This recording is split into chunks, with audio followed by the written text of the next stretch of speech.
Hey everybody, on today's episode we're going to teach you how to do laundry. If you're a 7th grader, you might be able to help out the family around the home. If you're a senior about ready to graduate, you might be able to learn to do this on your own when you get to college or into your own house. So go on ahead and see how to do laundry in its most simplest form.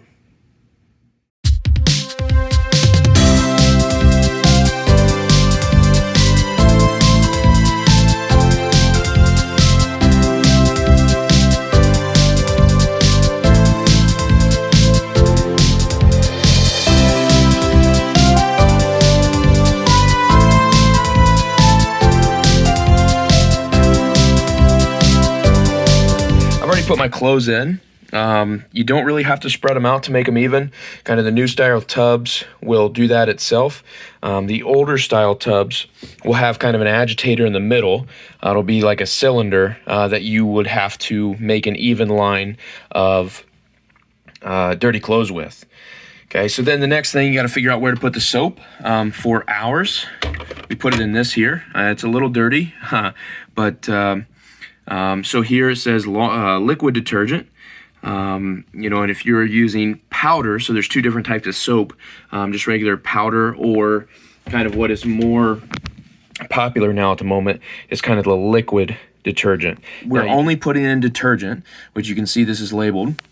If we were going to put in fabric softener, that's where it would go there. And again, it's very simple, not difficult at all. It says this is where you would fill it for max there for the softener. That's where you would fill it for max for the laundry detergent. And so for my washer, I would just shut the lid, and then up here's some different settings. So I first have to turn it on. And so and this is a little bit more fancy, it's not anything crazy, but so if I'm at normal, okay, so you can change this back and forth.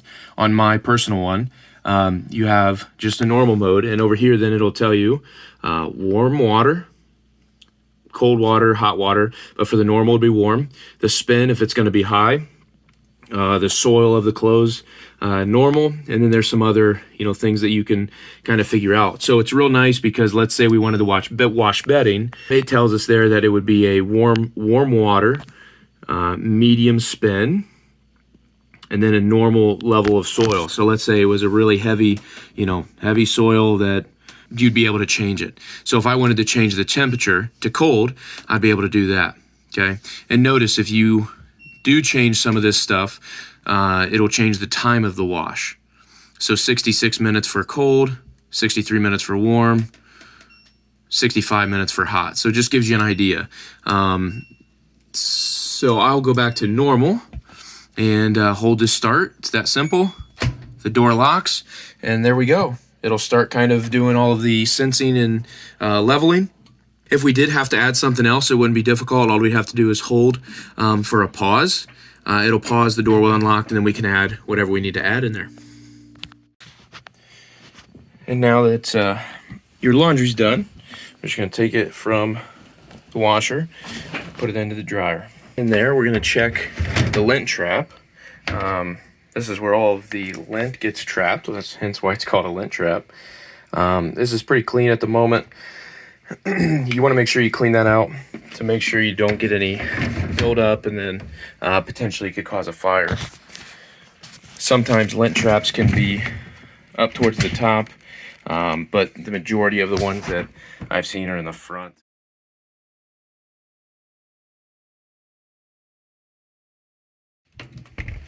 As a dryer sheet, basically this is supposed to get a little bit of softness as well as some static out of your drying. So we're just going to take one or two of them, put them in there, and similar to the washer, we're going to turn it on. It's going to do the same thing. It's going to give us a couple different settings. So under the normal setting, that would mean that our temperature is going to be medium, be about 57 minutes to dry. And if we just go around, so there's permanent press. Permanent press is for more delicate things, from my understanding of it. If you wanted to do a quick speed dry, let's say you had some dress pants that needed quickly dried, they didn't get all the way dry, you'd be able to select speed dry. And again, just on this, so same idea, I'm going to leave it on normal for right now, so it's going to be about 57 minutes. Hold that down, and then it gets rolling. If you do forget something that you want to add, All you have to do is either press that same button, or you can just go ahead and open the door. That's okay to do. It'll be fine. You might have to push some of it back. Once you add your clothes, shut it, go back up, press start, and there it goes again.